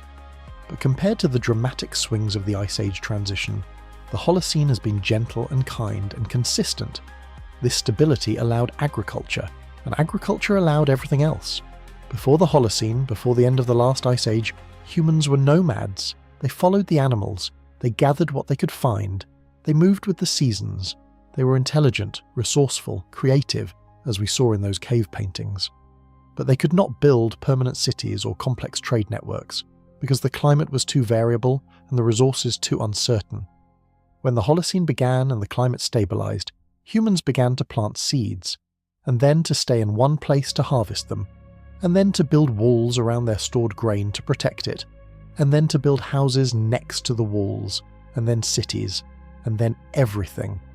The whole grand, complex, contradictory story of human civilization rests at its foundation on the warm and stable climate of the Holocene, on the fact that, in the Milankovitch cycle, this particular period happened to be a warm interglacial, that the orbital parameters happened to be aligned in a way that kept the northern summers warm enough, for long enough to prevent a new ice age from beginning while we were busy inventing writing and mathematics and cities and music.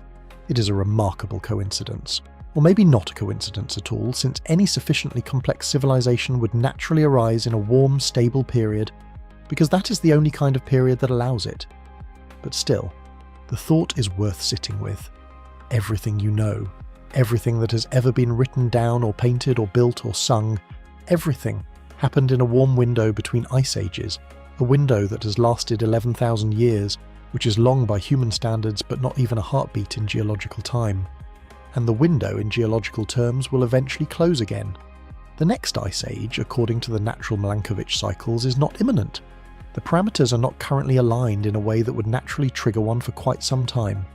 Perhaps another 50,000 years or more, before the orbital cycles would naturally bring a new ice age. And by then, the world will be different in ways we cannot imagine. But tonight, in the middle of this warm and stable interglacial, in the quiet of a late night, in the warmth of wherever you are resting, that knowledge is simply something to hold gently. We are in the window, the warm, green, generous window. And it is enough to just be here, in the warmth, breathing slowly, grateful in a quiet and wordless way for the particular moment in the long story of the world that we happen to inhabit. The ice will have its turn again, in deep time, long after all of this. But tonight the world is warm, and so are you. Let your body grow heavier, let your breathing slow even further. Let the edges of your thoughts go soft and loose. The story has more to tell, and it will wait for you. Whether you stay awake to hear it or drift away into sleep, it will be here, patient and quiet, the way all old stories are. The world turns slowly, and so do we. Chapter 17. The Long Goodbye of the Ice. Imagine you are standing at the edge of a lake that does not exist yet. The year is somewhere around 14,000 years ago. You are in what will one day be called North America, somewhere in the region that will become the Upper Midwest. All around you is a landscape in transition. The air is cold, but not as cold as it was 1,000 years ago. Something is changing. Something slow and enormous is happening, and the land itself seems to feel it. To the north, the ice sheet is still there, still vast, still heavy, still pressing its ancient weight into the rock below. But it is retreating, slowly, not smoothly, not all at once. It retreats in fits and pauses, sometimes stabilizing for hundreds of years before pulling back again.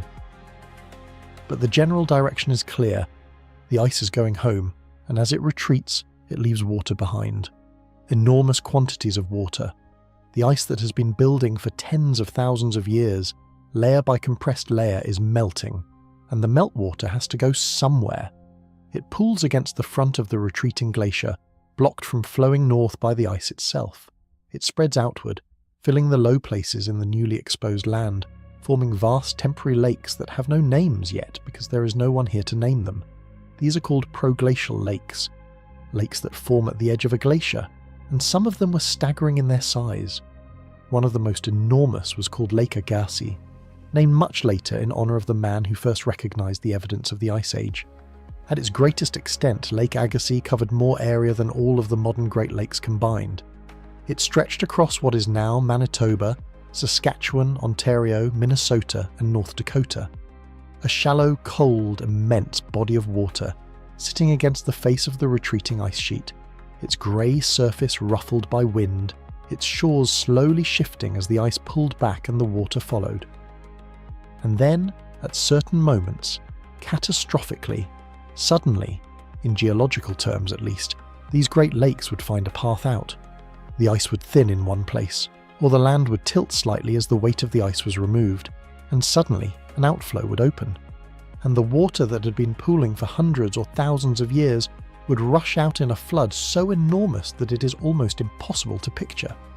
The great floods at the end of the last ice age were real, not supernatural, not mythological, real physical events, water bursting through ice dams or over low ridges, pouring out across the landscape in walls of cold water that reshaped everything they touched. Some scientists believe that the memory of these floods, experienced by the ancestors of people all over the world, may have contributed to flood myths in many different cultures, stories of a great water that covered the land, stories that appear, in various forms, in the myths and traditions of peoples from Mesopotamia to North America to South Asia, not because a single global flood happened, but because floods, real and enormous and unforgettable, happened in many places at the end of the Ice Age, as the water stored in miles of ice found its way back to the sea. The sea itself rose. Gradually, over thousands of years, as the ice melted, the global sea level climbed. It rose more than 100 meters over the course of the deglaciation. Coastlines that had been dry land for thousands of years were slowly drowned. Islands appeared where there had been mountains. Shallow seas formed over what had been plains. The world was being remade again, not by cold and ice this time, but by warmth and water. Let the image of that rising sea move slowly through your mind, water returning, slowly reclaiming the land, filling in the low places with a patience that matches the patience of the ice that left it behind. Everything returns, everything cycles, nothing is lost forever. For a moment, just breathe. Let the warmth of where you are resting feel like something given, something gifted by 12,000 years of gentle climate, something that has been building slowly and patiently since the last ice retreated. You are resting in the gift of the interglacial. Chapter 18. What happened to the giants? Now, I want to return to the animals, the mammoths, the woolly rhinoceroses, the giant deer with their extraordinary antlers, the cave lions and cave bears and all the other great creatures of the Ice Age world. What happened to them? This is a question that scientists have been debating for a long time, and the answer is not simple. It is not a single cause. It is a combination of things, as most endings are, a convergence of pressures that, together, were too much to survive. The first pressure was the climate change itself. As the ice retreated and the world warmed, the habitat that these animals depended on began to disappear. The cold, open steppe, sometimes called the Mammoth Steppe, the vast grassland that stretched across much of northern Eurasia during the Ice Age, was rich in the grasses and shrubs that mammoths and other large grazers needed to survive. As the climate warmed, forests advanced. Trees moved northward, replacing the open steppe with something denser and shadier. The grasses gave way. The rich mosaic of plants that had supported enormous herds of large animals was replaced by a different ecosystem, one less suited to the great grazers of the Ice Age. Some of them could adapt. The reindeer, for example, survived and thrives today. The muskox survived, retreating to the high Arctic where the cold steppe conditions still exist, but others were less flexible. And then there was the second pressure, us. Humans had been moving northward as the ice retreated, following the animals, following the new land that was opening up, and humans were extraordinarily effective hunters, not because they were the fastest or the strongest, but because they were intelligent and cooperative and patient. They could plan hunts. They could coordinate using language and shared understanding to drive animals over cliffs or into enclosures or into deep snow where they could not run. They could make tools, spears and arrows and traps that extended their reach far beyond what any claws or teeth could achieve. And crucially, the large animals of the Ice Age had never encountered anything quite like them before. The mammoths and giant deer had evolved alongside other predators: cave lions, saber-toothed cats, giant wolves. These were formidable hunters, but they hunted in ways that the prey animals had evolved responses to. They could be sensed and smelled and heard. They hunted alone or in small groups. They tired, eventually. But humans were different. Quieter in some ways, more persistent, working together in ways that no other predator did, and carrying weapons that could kill from a distance. There is evidence, in several places around the world, of mass kill sites, places where human hunters drove large numbers of animals off cliffs or into bogs, killing far more than they could immediately eat. These are not common, and they do not tell the whole story, but they suggest that humans, in some times and places, were capable of putting very heavy pressure on animal populations. The combination of habitat loss from climate change and hunting pressure from expanding human populations appears to have been too much for many of the large Ice Age animals. They disappeared, not all at once. The process took thousands of years in most places, but gradually, one by one, the great creatures of the Ice Age world vanished. The woolly mammoth was among the last to go. On the mainland, mammoths appear to have disappeared around 10,000 years ago.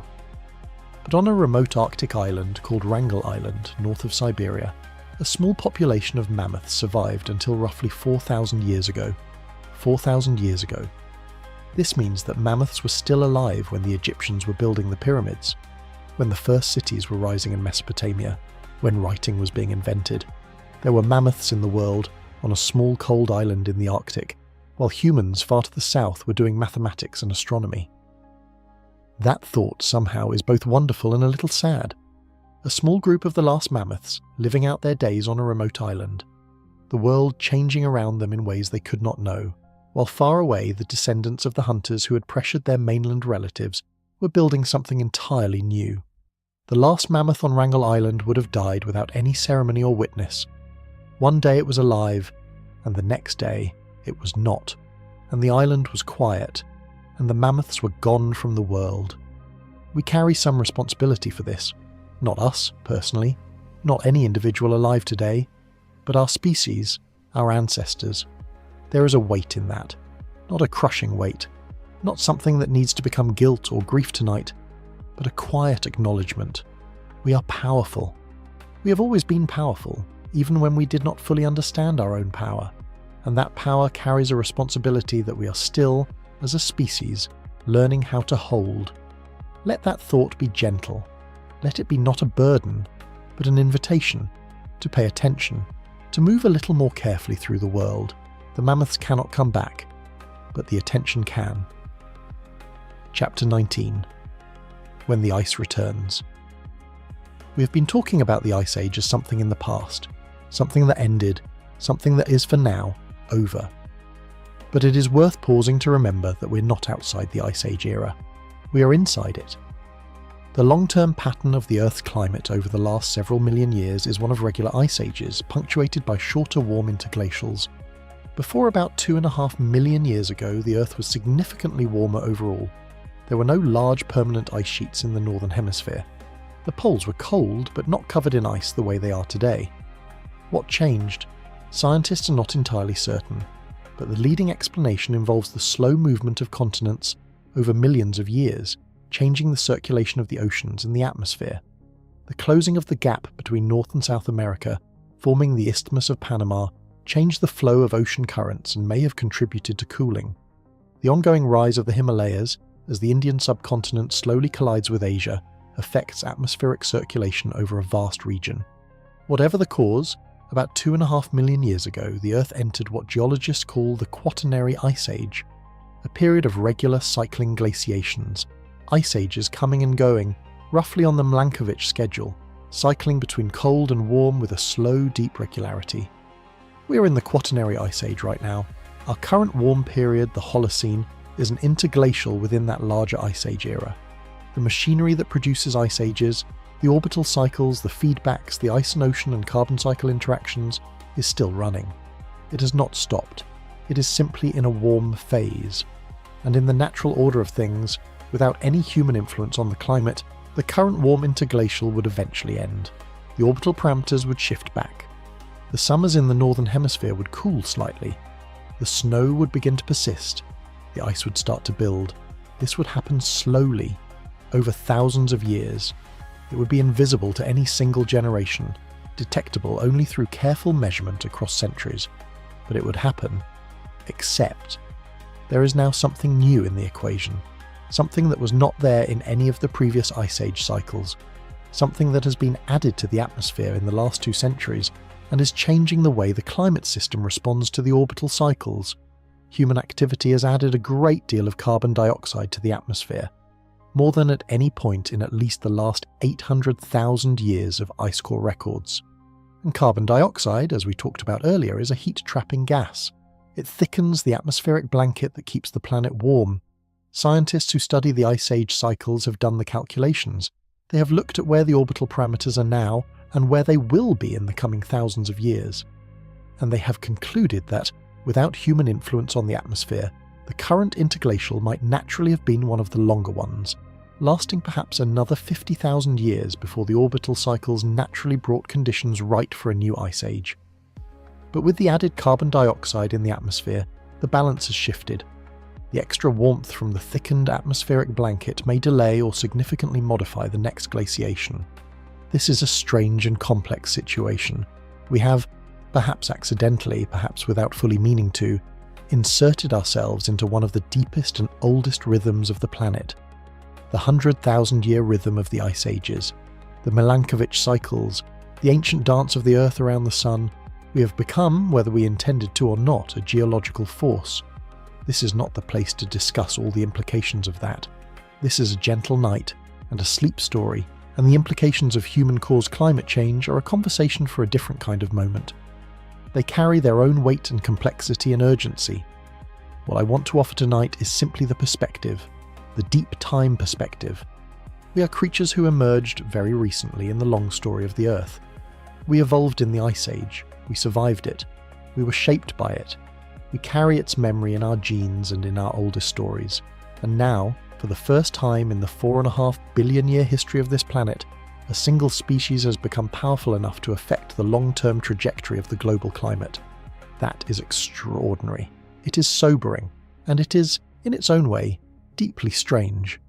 One small, warm-blooded, relatively fragile creature, on a medium-sized planet, in an ordinary solar system, at the edge of a common galaxy, has become powerful enough to bend, even slightly, the orbital rhythms of its world. Sit with that for a moment. Not with fear, not with urgency. Just with the quiet amazement of recognizing something true.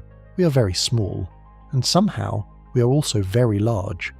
Both things are true at once, and navigating that paradox with wisdom and care is one of the most important things our species has ever been called to do. For a moment, just breathe. Let the complexity of it rest. Let yourself be small again for these quiet hours. Just a warm body in a dark room, breathing slowly, resting on a planet that has seen so much for so long and is still here. Still turning, still beautiful. Chapter 20. The language of slow things. There is a kind of knowledge that only comes from paying attention to very slow things. We live in a fast world. Information moves instantly. Decisions are made in seconds. We are surrounded by urgency, by the feeling that everything must happen quickly, or it will not happen at all. The pace of modern life is faster than anything in all of human history, and faster by far than almost anything in the natural world. But the natural world has its own pace, its own language, and it is a language of slowness. The Ice Age cycle speaks in 100,000-year sentences. The carbon cycle speaks in sentences that can stretch millions of years. The movement of continents, the slow drift of the tectonic plates that carry the land masses of the Earth, happens at the rate of a few centimeters a year, about the rate that your fingernails grow. Over 100 million years, that pace moves continents thousands of kilometers. Mountains rise and erode. Oceans open and close.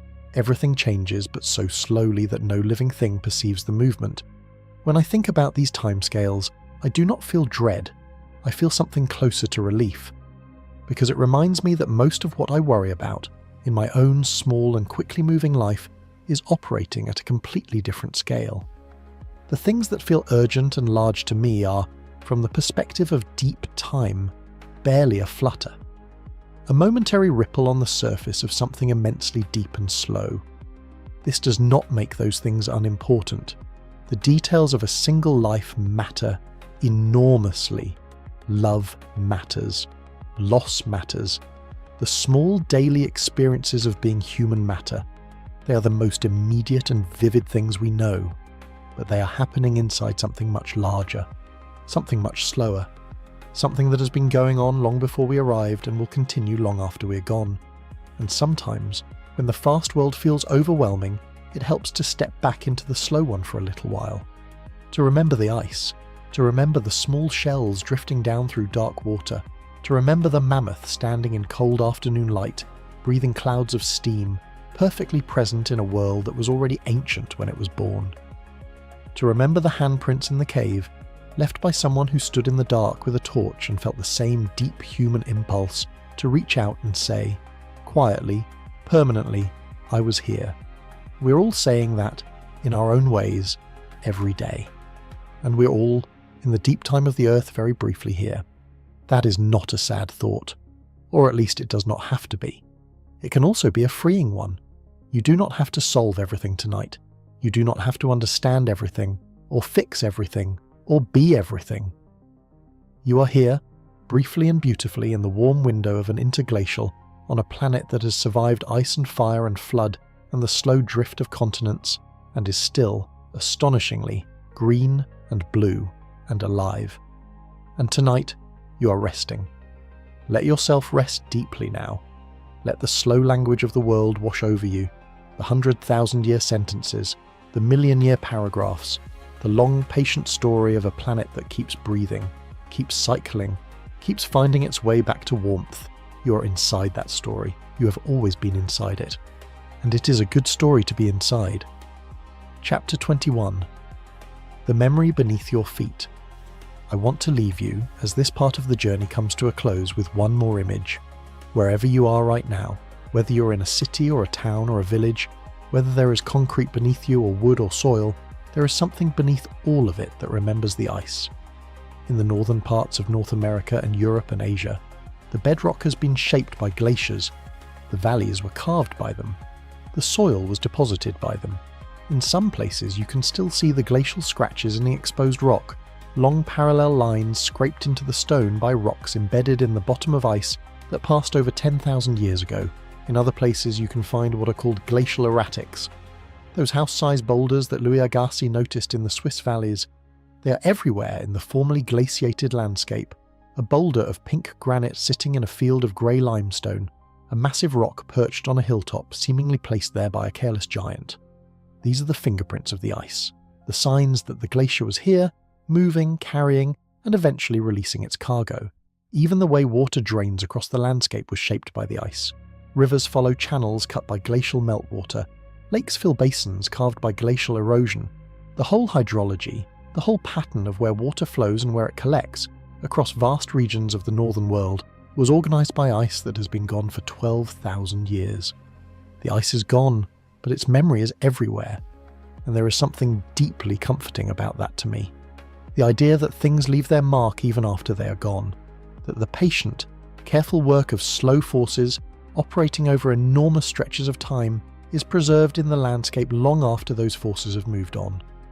We leave marks too, not in rock perhaps, not with the permanence of a glacial scratch in granite, but in each other, in the people we love and the things we make and the small daily acts of kindness and attention that we will never fully see the results of.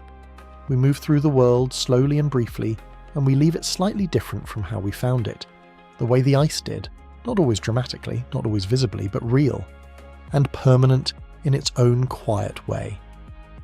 As the night deepens around you, and your body grows heavier, and your mind grows softer, let that be the thought you carry towards sleep. You are here. You are leaving your mark in ways you may never fully see. And the world is large and patient and capable of holding much more than we imagine. Rest now. The world turns slowly, and so do we. The next part of our story is the last. It will bring us gently home, back to the quiet warmth of the present, back to the still and sleeping night. But there is no rush. It will wait for you, patient as old ice, patient as deep stone. Sleep if you need to. The story knows how to wait. Chapter 22. Coming home to warmth. There is a particular quality to the light just after an ice age ends. I know you cannot see it from here, from this warm and quiet night, but imagine it with me, softly, without effort. Just let the image come and go like a slow breath. It is somewhere around 11,000 years ago. The great ice sheets have been retreating for several thousand years now. The world is warming, slowly, gently, the way a sleeping body warms when the sun finally reaches it through a window. Not all at once, not dramatically, but steadily, season by season, decade by decade, the cold loosens its hold. The tundra that stretched across what is now Europe and North America is changing. Small shrubs are appearing in places that were, not so long ago, bare and frozen. Birch trees, those pale and delicate pioneers, are moving northward. They are always among the first trees to return after the ice. They are light-hungry and frost-tolerant and quick to establish themselves in open ground. Their thin white trunks and trembling leaves appear at the edges of the retreating cold, like scouts sent ahead of a returning army.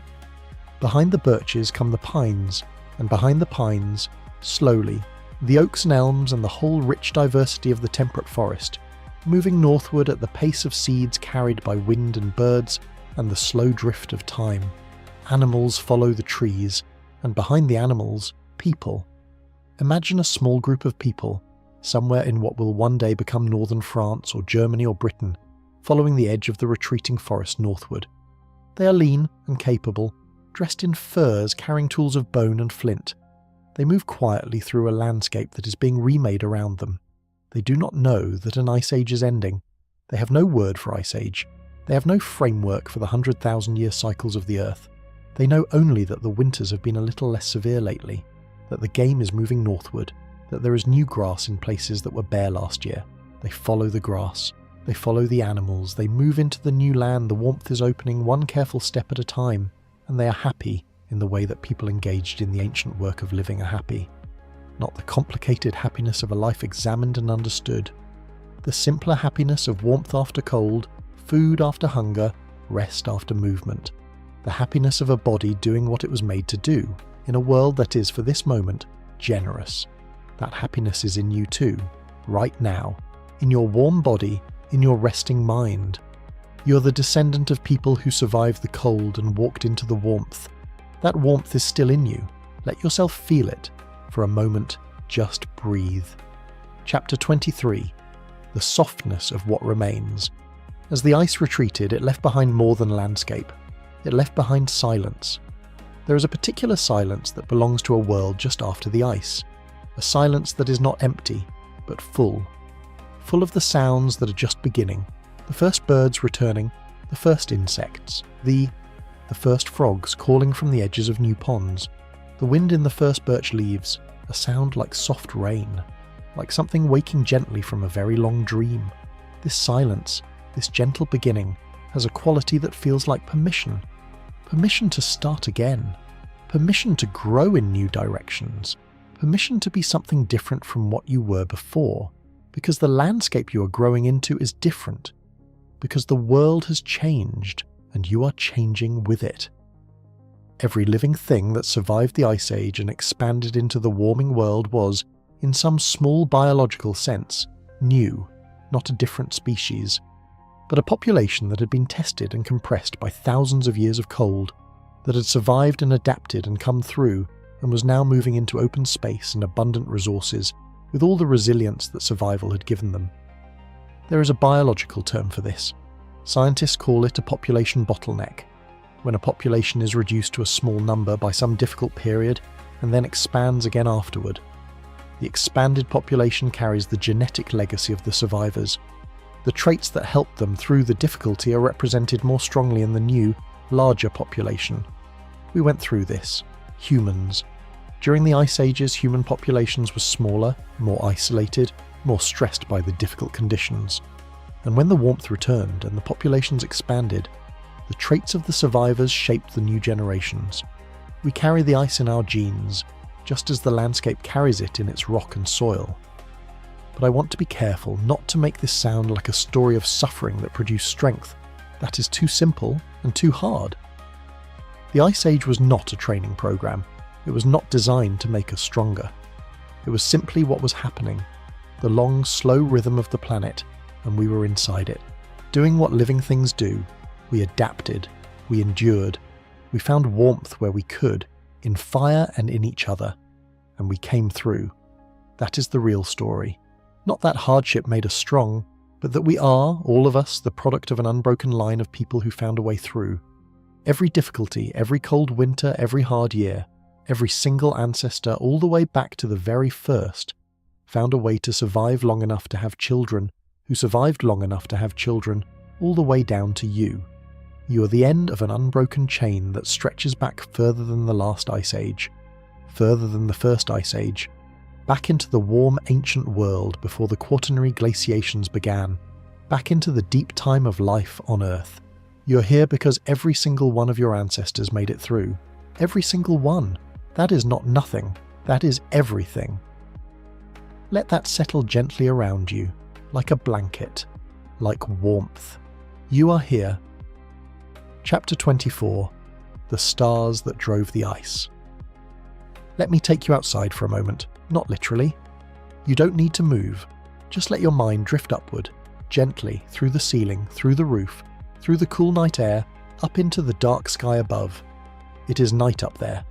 The same night it always is, above the thin, warm skin of atmosphere that protects us. Stars are out, or they would be if the light pollution of wherever you are did not dim them. Thousands of them. Millions, if your eyes were sharp enough. And among those stars, one matters more than all the others combined for our story tonight. The sun. It does not look the same at night, obviously. It is on the other side of the Earth right now, below the horizon, warming another part of the world. But it is there. It is always there. Burning quietly, as it has been burning for about 4.5 billion years, and will continue to burn for roughly another 5 billion years. The sun is the engine of the Ice Age cycles, not because it changes, though it does change very slowly over billions of years, but because of how the Earth moves around it. The Milankovitch cycles, those three overlapping rhythms of orbital eccentricity, axial tilt and precession, are all ultimately about the relationship between the Earth and the Sun, about how that relationship shifts very slowly over tens of thousands of years. The distance changes slightly, the angle changes slightly, the timing of when different parts of the Earth are closest to the Sun shifts slightly, and these slight changes, added together, whispered across millennia, become the difference between an Ice Age and an interglacial. The Sun does not know this. The Sun is not aware of the dance. It simply burns, and the Earth does not know it either. The Earth does not choose its path or its tilt or its wobble. It simply moves according to the laws of gravity and motion, following the path it has always followed, nudged by the gravity of the other planets, settling into its long, elliptical orbit.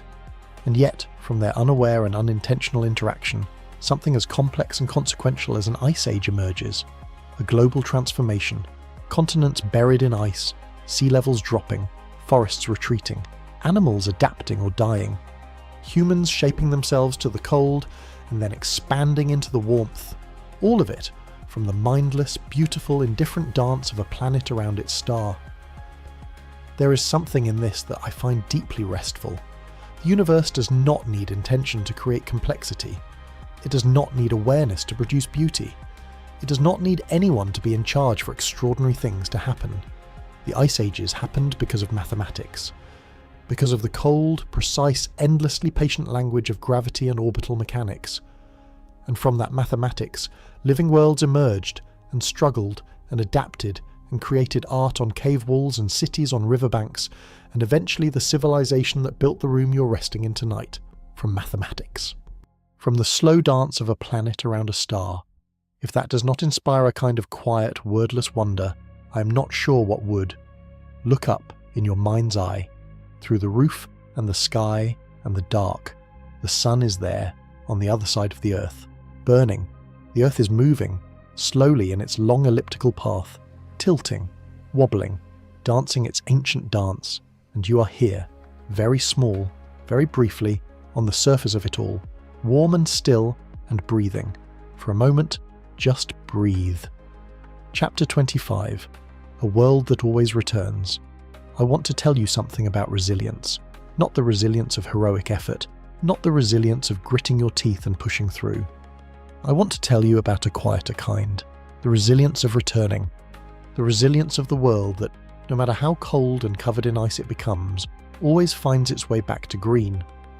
The Earth has been through worse than ice ages. About 66 million years ago, a large asteroid struck what is now the Yucatan Peninsula in Mexico. The impact released energy roughly 1 billion times greater than the largest nuclear weapon ever detonated. It threw so much debris into the atmosphere that the sky darkened across the entire planet for months, possibly years. Without sunlight, plants died. Without plants, herbivores died. Without herbivores, carnivores died. The food chains of the world collapsed. Roughly 3/4 of all species on Earth went extinct, including the non-avian dinosaurs who had dominated the land for 160 million years and were gone within a geologically brief period after the impact. This was not an ice age. This was something faster and more violent. A sudden catastrophe rather than a slow cycle. And yet, life survived. The planet survived. Within 10 million years, which is a long time in human terms but brief in geological time, the world had recovered much of its biological diversity. New species had evolved to fill the niches left empty by the extinctions. The mammals, small and mouse-like during the age of the dinosaurs, now had room to grow and diversify. And diversify they did, over the following millions of years, into the enormous variety of mammal species that eventually included us. The ice ages are not like the asteroid impact. They are slower, gentler, more cyclical. But the principle is the same. No matter how cold it gets, no matter how far the ice spreads, life persists at the edges and in the refuges. And when the warmth returns, life pours back into the newly available spaces with extraordinary speed and vitality. Life wants to exist, not in a conscious, purposeful way, but in the sense that the conditions that allow life are conditions that life fills. Every warm spring after every cold winter, every interglacial after every ice age, every recovery after every catastrophe, the world returns to green. It always has. And I think, somewhere deep in us, we know this. Not intellectually, not because we have read about ice cores or Milankovitch cycles, but in some older, quieter part of ourselves, the part that feels relief when winter ends and spring comes, the part that feels something loosen in the chest when the first warm day arrives after a long cold stretch. We know the warmth comes back. We have always known. Let that knowing settle into you now, deeply, into the parts of you that are older than thought. The warmth comes back. It always has. Chapter 26. The Gift of Deep Time. We are almost at the end of our journey tonight. Not because the story is finished. The story of the ice ages and the Earth's great cycles could fill libraries. It has filled libraries. Scientists have dedicated entire lives to understanding small pieces of it, and there is still so much that remains uncertain, unexplored, debated, and unknown. But we have travelled far enough tonight, I think. Far enough to feel something of the size and age and patience of the world. Far enough to let that size and age and patience do what it does best, which is to give us perspective. Perspective is a gift, not always a comfortable one. Sometimes, standing at the edge of deep time and looking down into it, we feel very small, and we are small. I won't pretend otherwise, but small is not the same as unimportant. A snowflake is very small, but a snowflake, falling on a hillside in a certain latitude during a certain summer, is the beginning of an ice age. One snowflake that does not melt is the first page of a story that will last 100,000 years. Scale is not the only measure of significance. You are here, on this particular night, listening to this particular story, in this particular body, with this particular life behind you and ahead of you. That is not nothing. That is in fact the most immediate and vivid and real thing in the entire universe from where you are standing. The ice ages are magnificent. The Milankovitch cycles are beautiful. The ocean's slow conveyor of heat is extraordinary. The cave paintings of Lascaux, the woolly mammoths, the ice cores of Antarctica, the glacially carved valleys, all of it is real and wonderful and worth knowing. But you are also real, and you are also worth knowing. The deep time perspective does not diminish the present moment. It illuminates it. It shows us that this moment, like every moment, is happening inside something vast and ancient and extraordinary. That we are not separate from the story of the Earth. We are part of it. We have always been part of it. The same carbon that was once locked in ancient ice, or in the shells of long-dead foraminifera, or in the body of a mammoth, is in us now. We are made of the same stuff as everything else, the same atoms cycling through the world in their long and patient dance. We are the universe, briefly aware of itself, briefly warm, briefly awake, and tonight, briefly at rest.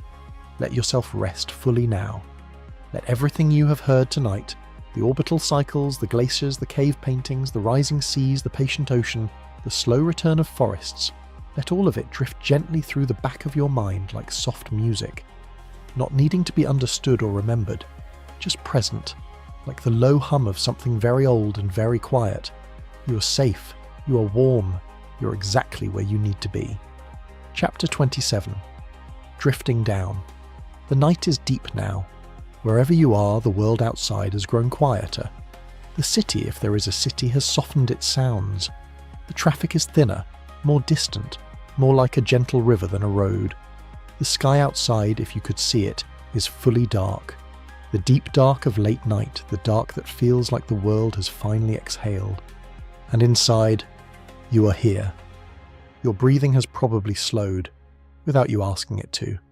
Your body knows what to do in the dark and the quiet. It has always known. Long before you were born, long before there were names for sleep or night or rest, living things were finding the still hours and giving themselves over to them.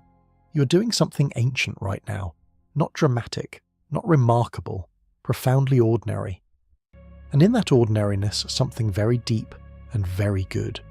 The Ice Ages happened because of something small, a slight change in the Earth's path around the Sun, a few less degrees of summer sunlight falling on the northern latitudes, something so small that no living thing could feel it, and yet large enough over thousands of years to bury a continent in ice. And they ended because of something equally small in its beginning, a slight warming, a little more sunlight, a little more melt than freeze, and then the feedbacks, slow and patient, amplifying the warmth, pulling the carbon dioxide back into the air, loosening the grip of the ice. Small things held steadily over long periods of time become large things. A warm night of rest, held gently, becomes a rested morning. A rested morning becomes a clearer day becomes a better week. Small things held steadily. Rest is not wasted time, it is the quiet work of restoration. The body rebuilding, the mind settling, the nervous system releasing the tensions of the day. While you sleep, your brain replays and files the experiences of the waking hours. Your body repairs small damages. Your immune system does its quiet patrol. Sleep is the interglacial of the day, the warm, still period between the demands of one waking and the next. And it is important. It matters. It is not laziness or escape. It is necessary, biological, ancient and good. So let yourself have it fully tonight. You do not need to hold on to anything. Not this story. Not the day that passed. Not the tomorrow that is waiting. Just let go, gently, the way a leaf lets go of the branch in autumn. Not with effort. Simply by releasing the grip very slightly and letting gravity do the rest. For a moment, just breathe. In and out. In and out. The world is turning slowly as it always has. Chapter 28. The Quiet Shore. Imagine a shore, not a busy beach. A quiet one, remote. The kind of place where the sand is grey and fine and the sea is a deep dark green and the horizon is far away and slightly hazy. The kind of place where you can stand for a long time and hear nothing but water and wind. The waves come in slowly here, one at a time, each one rising from somewhere far out in the deep water, building gradually, moving towards shore with a low, steady sound and then breaking. A soft collapse of white water, spreading across the sand, running up a little ways and then pulling back, and then another one, and another, each one carrying a little of the sea's story, a little salt, a little cold, a little of the deep water dark, each one reaching the shore and releasing what it carried and going back to become part of the ocean again.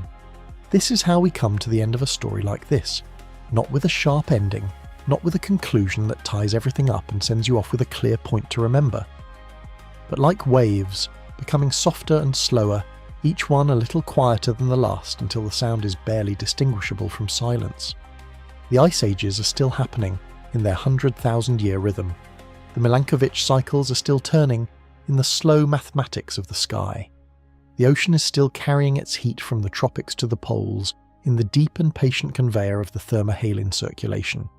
The tiny shells of foraminifera are still sinking right now through dark water, carrying the temperature record of this very year down to the ocean floor, where it will rest for millions of years, waiting to be read. All of this is happening right now, while you rest, while you breathe, while the night deepens around you, and your body grows heavier, and your mind grows softer. The world does not pause for our sleep. It keeps moving in its slow and ancient way through all the long rhythms that hold it together, and that is deeply, quietly reassuring. You do not need to hold the world together. It holds itself. It has been holding itself for 4.5 billion years.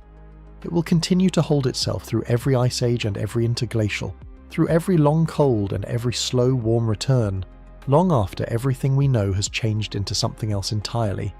You can let go. You can rest. Chapter 29. The warmth that waits. There is a warmth that waits for you in sleep. Not a warmth you have to find or earn or create.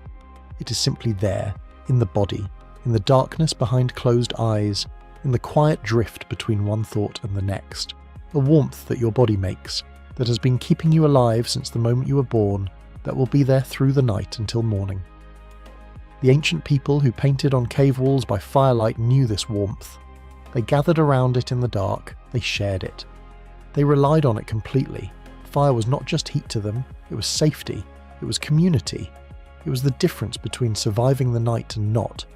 We don't need fire the same way anymore, but the instinct is still there, the deep animal comfort of warmth in the dark, the relaxation of a body that is not cold, not threatened, not needing to do anything but rest and breathe and be. You have that warmth right now. Let it be enough. It is enough. The mammoths are gone, but their story is in the ice. The ice is retreating, but its memory is in the rock. The cave painters are gone, but their handprints are still there in the dark on the stone. The first people who walked across Beringia into the Americas are gone, but their descendants are alive, everywhere, carrying them forward into a future those first walkers could not have imagined. Everything that has ever been warm and alive leaves something behind. You will leave something behind too. You already have, in every person who knows you, in every small kindness you have offered without remembering it. In the particular way your presence changes the temperature of a room, slightly, imperceptibly, but really. You're leaving your mark gently, the way the ice left its mark in the stone. And tonight, you are resting from that work. Let yourself rest completely. Chapter 30. The softest ending. The waves are very quiet now. They are still coming, slow and low. Each one barely a whisper of water on sand, the kind of sound that, if you are listening carefully, is right at the edge of hearing. And if you're not listening carefully, it becomes indistinguishable from silence, from the sound of a mind going gently still. I want to thank you for being here tonight, for spending these hours in the deep story of the Earth, for letting your mind travel through ice ages and orbital cycles, and ancient caves and retreating glaciers and rising seas and the slow return of forests, for letting the vast and the slow sit beside you for a little while in the dark. These are good things to carry, lightly, in the back of a sleeping mind, not as facts to remember or lessons to apply, just as a kind of background feeling, the feeling of being inside something much larger and older and more patient than ourselves, the feeling that the world has seen a great deal and survived a great deal and is still here, still turning, still beautiful. You are part of that world, not separate from it, not above it or below it, inside it, woven into it, made of it. The carbon in your body has been cycling through the earth for billions of years. The water in your cells has been rain and river and ocean and ice and rain again. The iron in your blood was forged in the heart of a star that died before the sun was born. You're made of ancient things, and tonight those ancient things are resting. Breathe in, breathe out. The earth turns slowly, and so do we. The ice will come again, in 50,000 years or 100,000 years, when the orbital mathematics are right and the long cold begins its slow return, and it will cover the north in white silence, and the animals will move south, and the sea will fall, and the world will be different and cold and patient and still, somehow, in its own way, beautiful. And then the warmth will come back, as it always does, as it always has. The story of the Earth is not a story with an ending. It is a story that keeps turning, cycling, returning, renewing. A story without a last page, a story that was telling itself long before we arrived to listen and will keep telling itself long after. We were here for a little of it, we listened, we wondered, and now gently we rest. The world is safe tonight. The ice is far away. The warmth is here, all around you, in the room, in the dark, in the slow and steady rhythm of your breathing. You do not need to do anything else. You do not need to go anywhere. You're already exactly where you need to be. Rest now. Sleep now. The world turns slowly, and you're held gently in the warmth of the only moment there is. This one, right now. Quiet. Warm. Safe. Good night.